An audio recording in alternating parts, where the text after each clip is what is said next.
When cruise ship company MSC decided to build their own Paradise Island, they knew it wouldn't be plain sailing. They've set themselves 3 years to turn the small, abandoned island of Ocean Key from a junk-filled pile of sand to a tropical oasis. It's a project unlike anything attempted before, set to cost $200 million and test the resolve of everyone involved. How many times does it usually take to fire? It's a fuel problem. They've spent months meticulously clearing the island of rubbish, shaping the sand, and putting in the groundworks for their vision. Cable up! It's an operation that has already taken far longer than they anticipated. Everything we did yesterday just broke loose.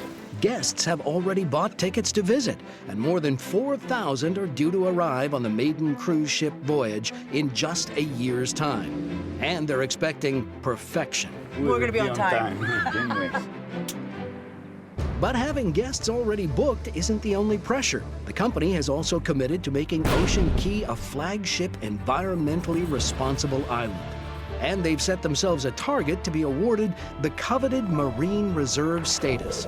They plan to resurrect a struggling coral reef, protect the native species, and plant thousands of trees. But will it be enough? There are reefs here. Let's try and do something about it.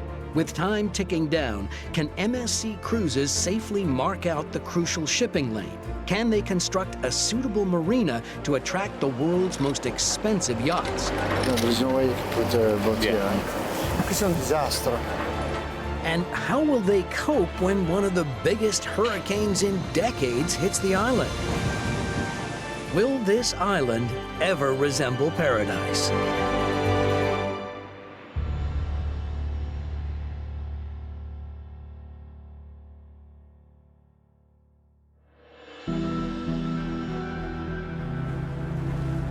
When MSC Cruises decided to build their own island, they scoured the globe for the perfect location. Ocean Key lies in the islands of the Bahamas, 65 miles southeast of Florida.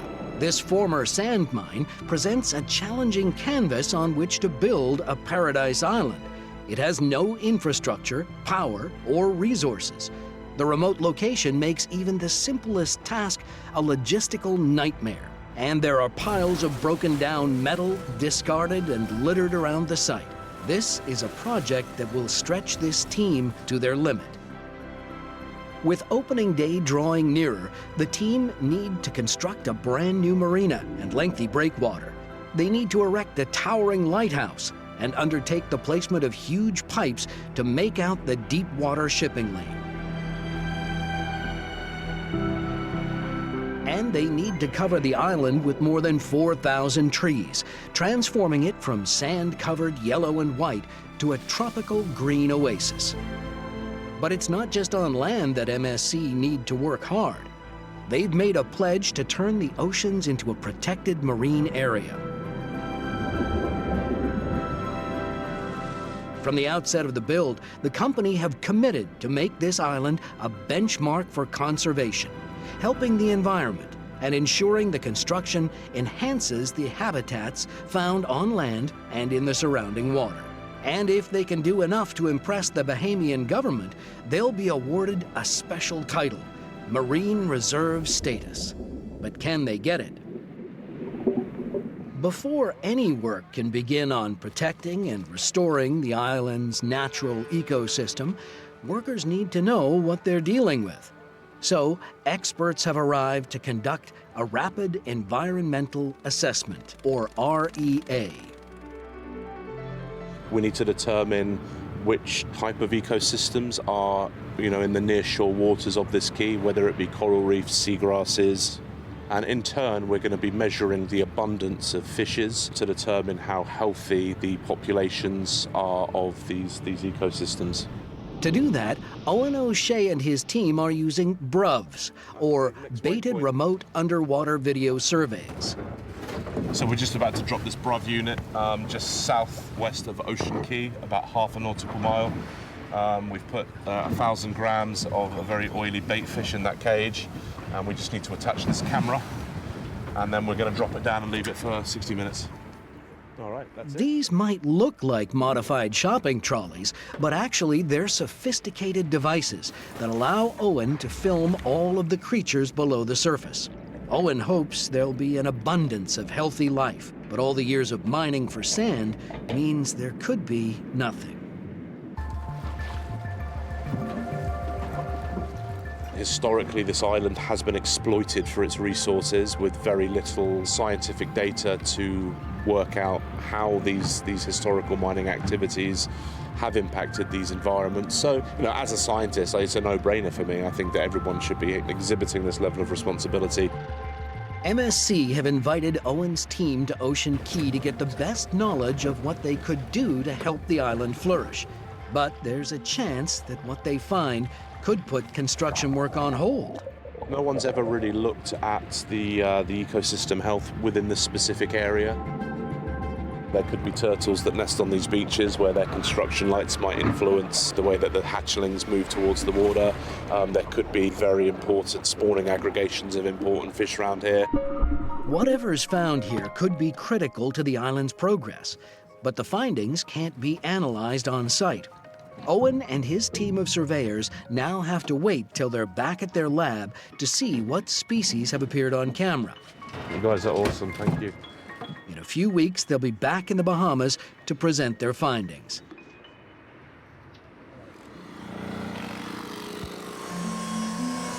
While the scientists crunch their numbers, work can't afford to stop. The building project is set to cost $200 million. And in charge of that spend is company chairman Pier Francesco Vago. And 18 months into the build, he's visiting Ocean Key to check on progress. Here she is. Wow. How's your baby looking? But she's gorgeous.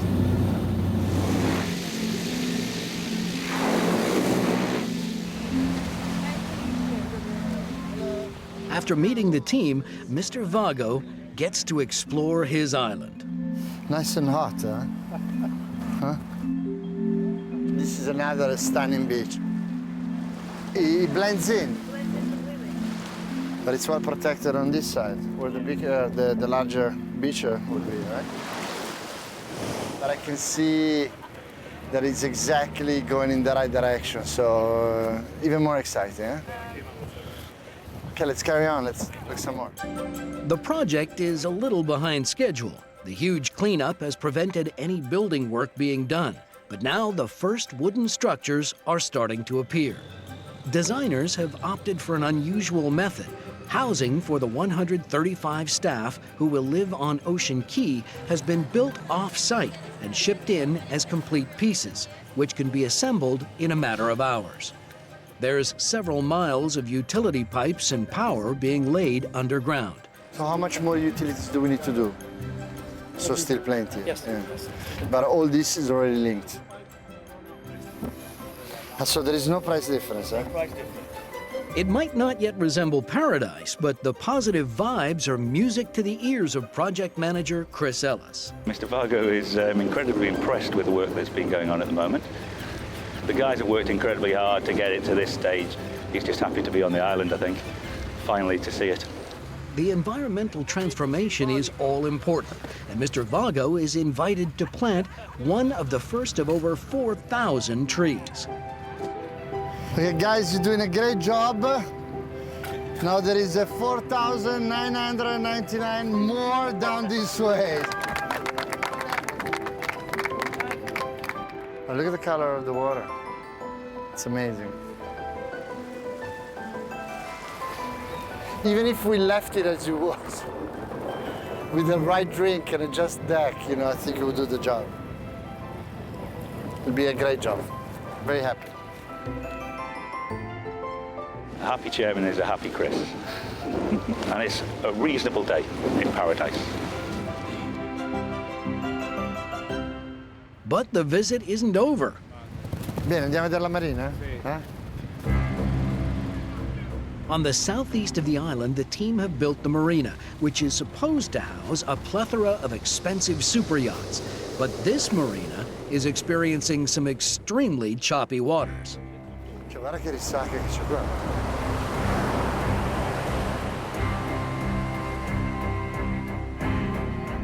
Questo è un disastro.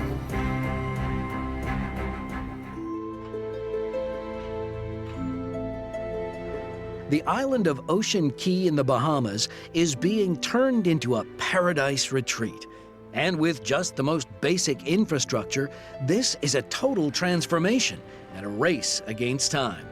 14 months before it's due to receive its first guests, company chairman Vago, the man in overall charge, is visiting the island to check on progress.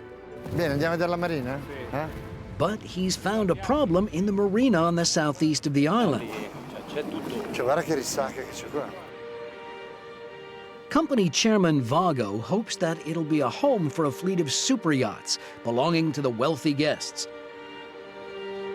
But the large swell of the ocean in the marina is giving him concerns. There's a lot of chop. Chop, yeah. So here I want to take a picture because this is a problem. Ma perché l'abbiamo fatta qua? Spiegatemi. No, there's no way you can put a boat here.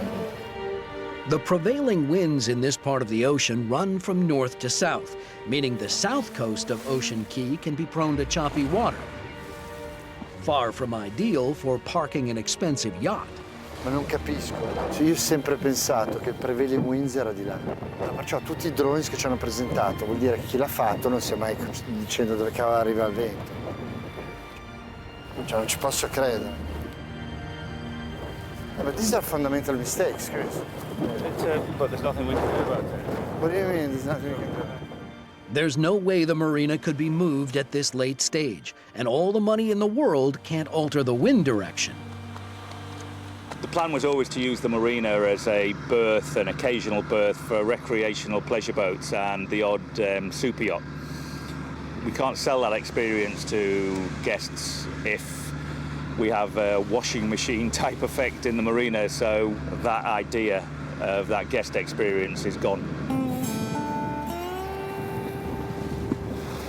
Okay, so we need to group and have a meeting as soon as possible on this.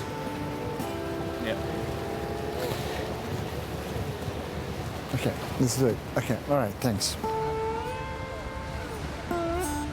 One of those moments as a project manager where you realise there's a problem, you haven't solved it, your chairman is annoyed with you, frustrated and angry. To fix this will be a costly and time-consuming task. The pressure is on.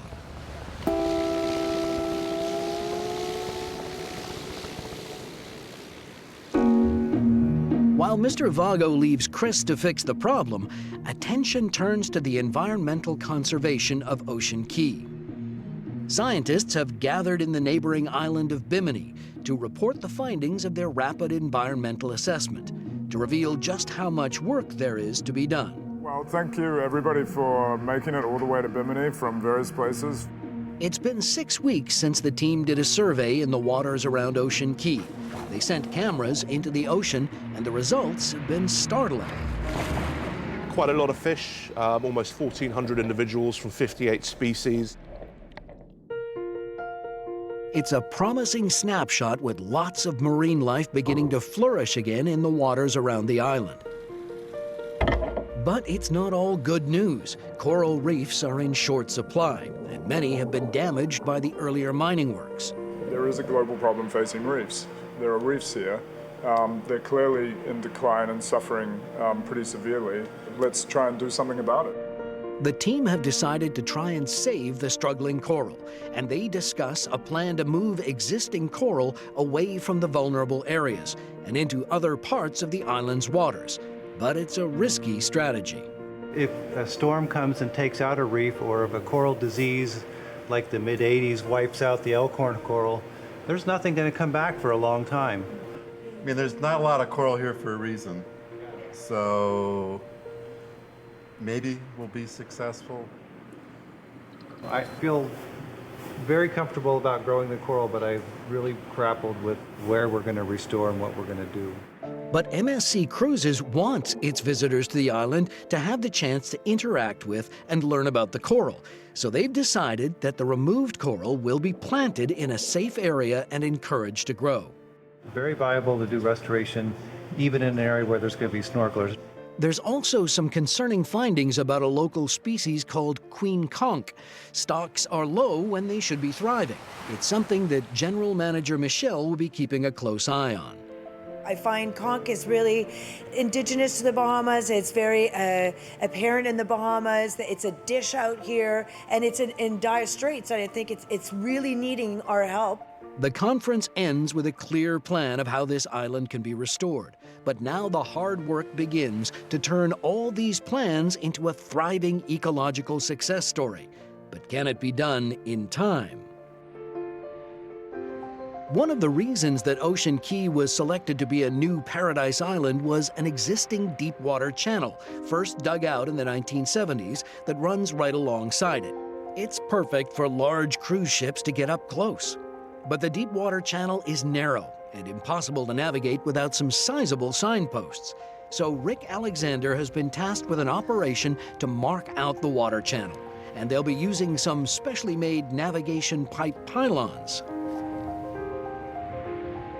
The navigation aid pipe piles mark the channel so the ship knows how to navigate and knows he's in deep enough water and knows he's not going to get any trouble with shallow water. All channels are marked basically with red and green markers. That way the ship's captain knows where the shallow water is on his right, he knows where the shallow water is on his left, and he has a beacon that's directing him right down the center to protect him from getting too close to the shallow water and damaging the vessel there. These giant 105-foot-long pylons need to be maneuvered and drilled down into the seabed, so that they're left poking their heads above the water and visible to any ships arriving. The ship will come in. As he approaches marker number 10, he now knows that he can begin his turn. If he goes any farther east than 11 and 12, he's going to be in shallow water. But getting the pipes embedded 40 feet into the seabed means some serious heavy lifting. Pile driving is always dangerous. Working on the water makes it even more dangerous. It's very easy with a pile this size on the sea to get yourself in trouble and possibly even do something as much as turn over a crane. Rick's team have already marked out the precise location for each pylon using GPS. Over the next 2 months, the pylons are taken out to sea, moved into position, and drilled down. But there's one more to go, and now the team face a race against time to get it in before bad weather hits. Your biggest challenge is the calmer the seas, the easier it is to drive these heavy pipes. And this is the one that I've been looking for, the last one. We're going to drive this one today. When we finish driving this pile today, I can relax a good bit. There's plenty to do before Rick can put his feet up. First task is to get the pylon vertical. Let's get the dozer over here to push it a little bit. We're going to get either a loader or a dozer to give it a push on that end, which will make it start sliding. Once it starts sliding, then we'll have better control.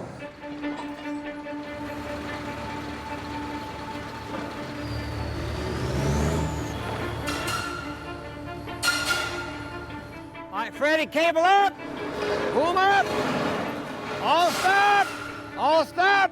I don't want it to come up and get on the slope and swing. Don't let it swing. With the pylon now upright, it can be floated out to the ocean. We look good. You got everything locked down? Out at sea, the team are working within inches of accuracy. There's no room for error. Once everything is safe, we'll lower the pile down into the water so that the water helps stabilize the bottom of the pile. Yeah, you need to get closer so they can get out on that. With the crane operator unable to see the precise position, it needs to be guided in by workers precariously stood on the concrete platform. Watch the backside.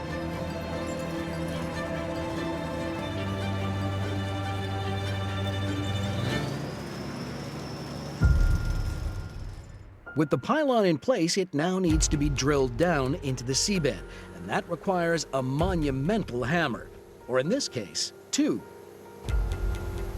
This is the vibratory hammer. You get 5,000 PSI pressure squeezing this cylinder into this jaw. So you got a good grip. The energy then travels down the pipe pile to travel all the way to the tip so that it's making the tip do the damage and eat through the material and hopefully through the rock. Now, with the pylon deep enough into the seabed to hold its own position, it's time to wheel out the big guns. This is the diesel impact hammer with fuel injection. It literally sets off small explosions above the pylon, which forces pistons down onto the pylon to plunge it deeper into the seabed. The weight of the piston creates the impact. The fuel explodes. The explosion of the fuel sends the piston back up, comes back down, and the explosion occurs again. The only thing harder than that pile and that rock is my head. If the hammer don't drive it, we're gonna hang me by the ankles, and we're gonna drop my head on the pile, and something's gonna give, and it won't be my head. Rick's unorthodox plan B might be required. There's a problem with the hammer. It's misfiring. How many times that usually take to fire? It's a fuel problem. Sometimes it'll, just like an old car, it'll take 3 or 4 licks to get it to warm up. With the day wearing on, the hammer creeps into life and begins its important job.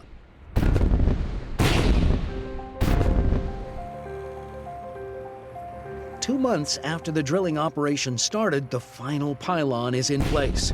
Just one more hammer blow should secure it in position.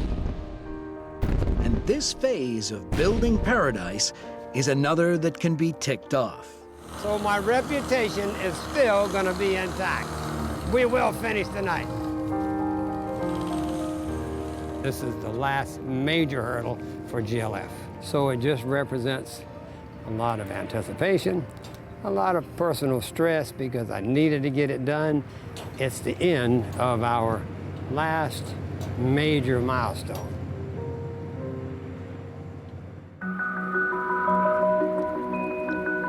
The island of Ocean Key should be a haven for marine life. Its position in the Bahamas means it ought to be a home for coral, fish, and underwater plants. But a survey has found much of the coral here is struggling to thrive, thanks in part to the years of mining that occurred. MSC Cruises' vision for Ocean Key is to protect and preserve this piece of paradise, restoring the ecosystem and allowing guests to experience the natural beauty of the Bahamas. To help realize that vision, they've removed large sections of coral and relocated it in carefully chosen spots around the island where they hope it will flourish. The coral that we removed were very significant to the reef building and the health of a reef. And so if it is that we can improve one of the outer reefs by adding more coral to them, then why not? Jumanji Bethel is from the Forest Group, a team checking on the environmental work on Ocean Key. She'll be assessing how successful MSC has been in conserving the island's marine life. And if she's impressed, it'll carry MSC Cruises a long way towards being awarded their coveted Marine Reserve status. Today, she's invited diver Noel Janetsky to check out some of the reef to see how much healthy coral there is, and crucially, whether any of the relocated coral is surviving. It's already going.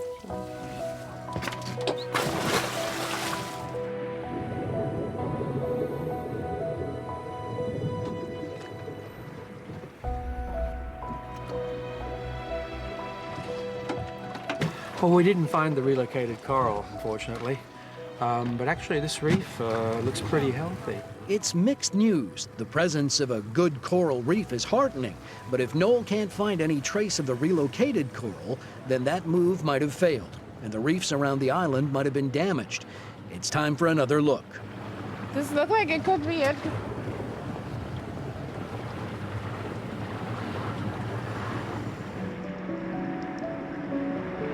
Around 10 to 15 meters below the surface, this coral reef has an abundance of fish, and nestled in amongst it is a metal tag, a sign that this is the repopulated coral. It's not just surviving, it's thriving.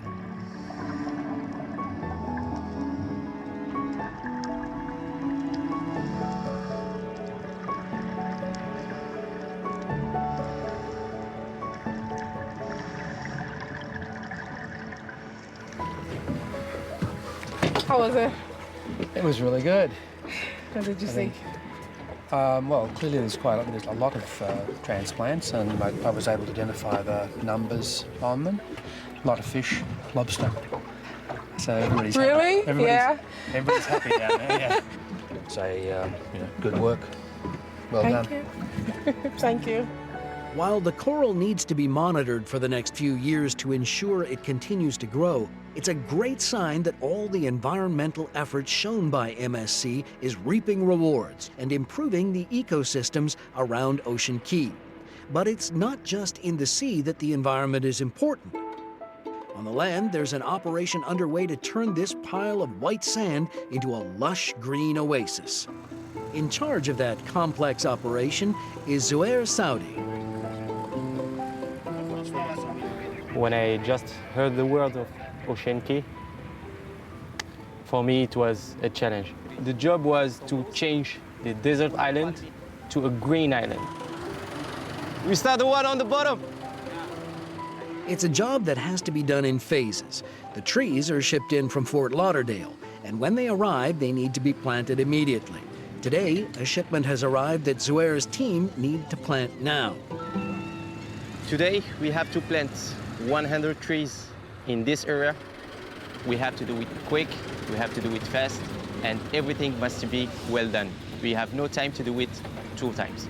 And here, it's more hot, more salty, so we need to plant the trees. As soon as we receive them, give them a lot of water, fertilizer, mycorrhize, and let them grow. Remarkably, each individual tree has its own place on the island. A detailed plan has plotted where each one should go within a matter of inches. And it's the job of Zuhair's team to turn that plan into action. We have a surveyor with the GPS, and he have the design drawing on his GPS. Each flag represents a position, a final position of a tree. With flags marking out the position of each tree, the team get to work. The different species have been carefully selected. 90% are indigenous to this area, hardy and capable of surviving tropical storms. They include coconut palms, satin leaf, and Jamaica dogwood.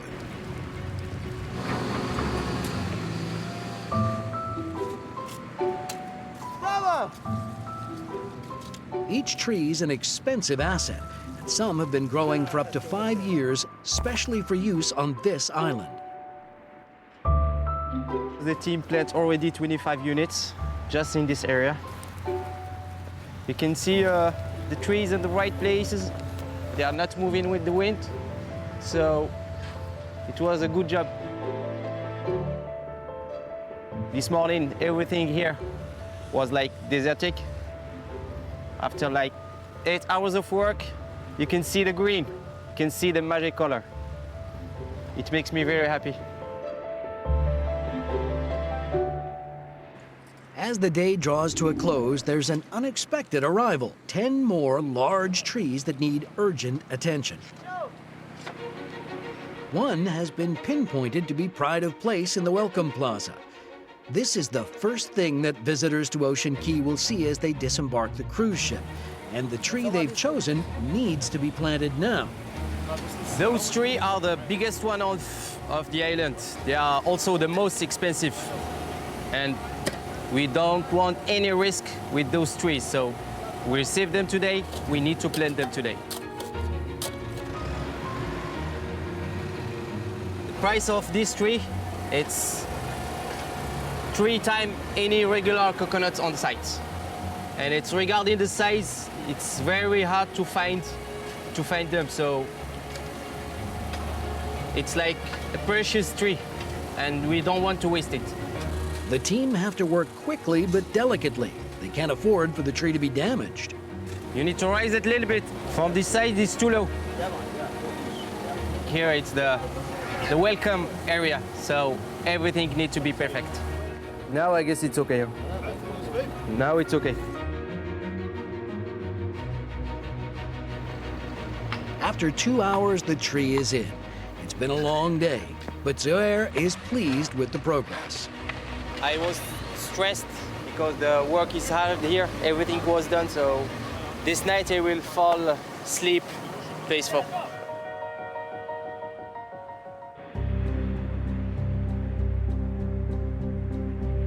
When company chairman Pier Francesco Vago visited Ocean Key, he spotted a major problem. He noticed that the marina designed to house a fleet of expensive yachts and excursion boats was being buffeted by high winds and choppy waters, rendering it useless. So now it's over to project manager Chris Ellis to find a solution. The solution, in essence, put a permanent breakwater in, which covers about 3/4 of the entrance to the marina, and then somehow create another barrier to prevent those southeasterly waves coming in. The breakwater is built up from a series of pylons plunged down into the seabed. A sheet pylon combi wall is then attached beneath the surface of the ocean to stop the strong tides disturbing the quiet marina space. Chris and the design team have opted for 2 breakwaters, but it will add lengthy constructions to the already stretched building team's workload.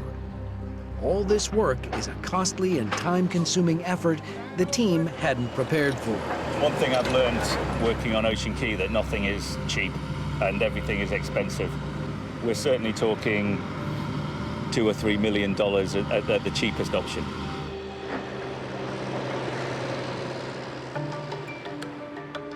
With just weeks to go, the breakwater construction is underway, and it's one of the most precise builds of the entire project. We only have maybe a range of 2 or 3 millimeters in the piles. Most to be very exactly. That's why we use all the time the surveyor on land. The surveyor directs the pylons to a precise location, but it's time-consuming work.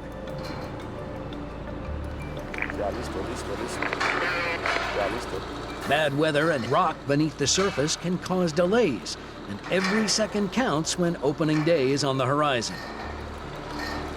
We have a deadline time, and that's a lot of pressure for all the team. Fortunately, work is now underway, and the first of 15 pylons can be knocked into place, a hammer crunching each one into the seabed. It'll take several weeks to maneuver each pylon, but no sooner has work started on this phase than it stops. There's a distraction. Dorian continuing to strengthen, getting a little bigger. This is a very unusual trap coming out of the Caribbean into the Atlantic and not moving to the west, but moving to the west-northwest. A tropical storm is making its way through the Caribbean, and it could be heading straight for Ocean Key. So, first item on the agenda is Hurricane Dorian. It's hitting hard now with rain and winds up to 70 miles an hour. But it looks like Saturday or Sunday we'll have the full force of whatever it is. So we need to make sure we have our on-island preparation plan in place, and then the other part is making sure we have the provision for getting people off the island. Hurricanes aren't unusual here. In fact, they've had one every year of the build. But some storms can be heavier than others.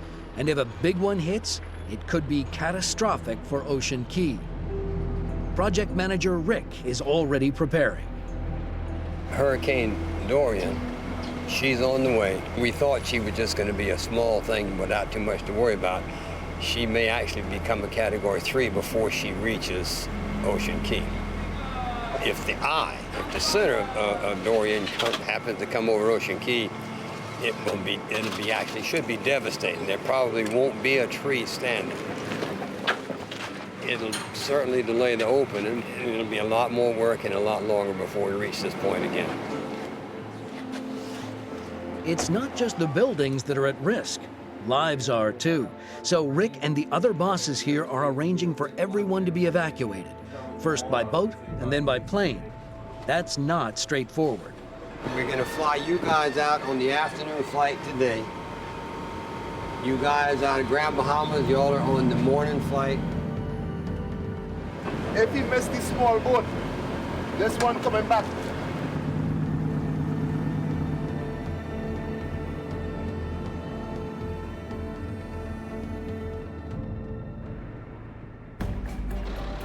All anyone can do now is watch and wait to see just how much damage the storm will bring.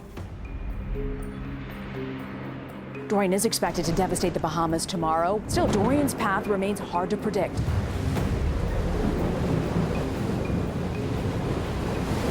It really slows down over the Bahamas, and because of it, they're asking people to evacuate the northern Bahamas.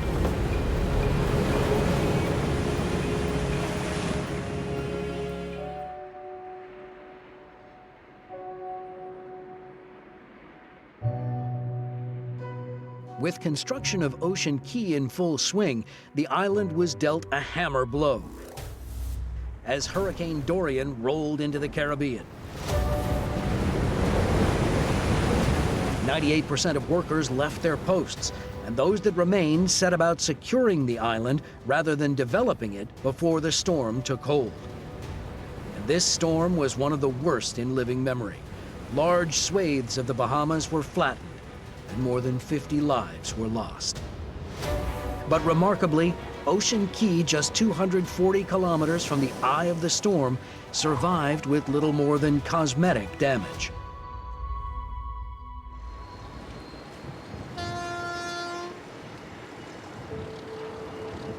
The good news is that our island is actually really held up. The trees are up. I think we have maybe one or two that went down. Nothing really dramatic. Now it's a question of finding out about all the workers here, because most of them do come from Freeport. Sad to see what happened to them. A lot of our construction guys might have to stay behind and help out their own families and friends. These are our main construction guys. So if we don't see them back, then, well, you know, concerning, and we need to figure out what's happening with all that. It's a miracle that the island hasn't been destroyed, particularly as many of the structures were incomplete and the trees had only just been planted.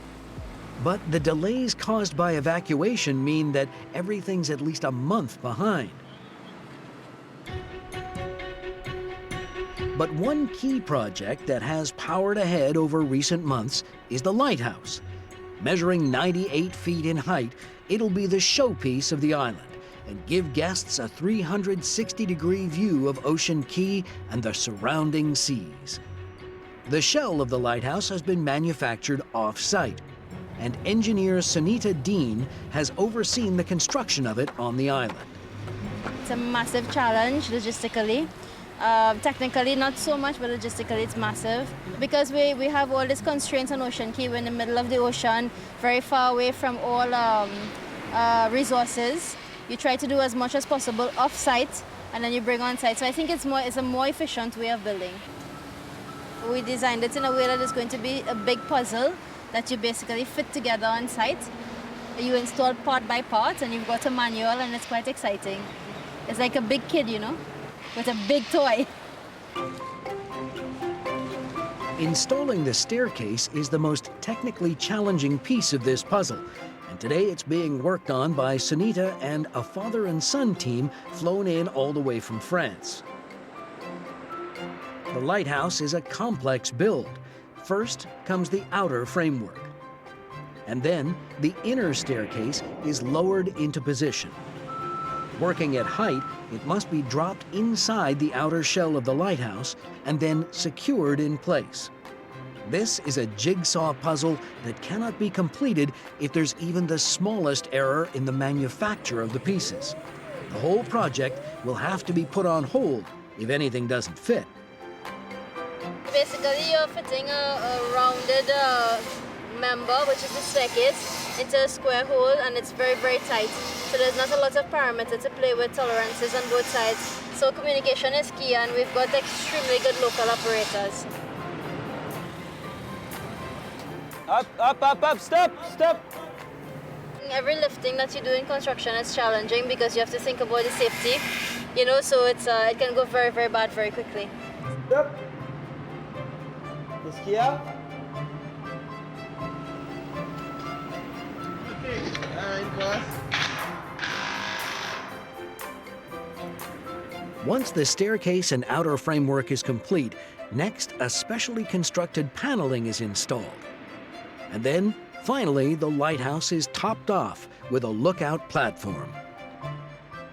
It's very good to see progress like this. Any progress is good progress, especially on a site this challenging. So I hope that it fits the expectation that they're looking for. After several weeks' hard work by Sunita and the team, the lighthouse is complete and will be a stunning landmark visible to guests from across the island. But it's not just a landmark. This lighthouse will be another valuable part of the guest's experience, allowing visitors to take a trip to the top. First to try it is General Manager Michelle. We are on top of the lighthouse. It is so nice. I can't believe it's actually built. We've only seen pictures for so long. It's going to be an amazing excursion. Guests are going to love it up here. The view is incredible. This was a piece of grass and sand and debris just a few months ago, and here we have it, that everything is looking phenomenal.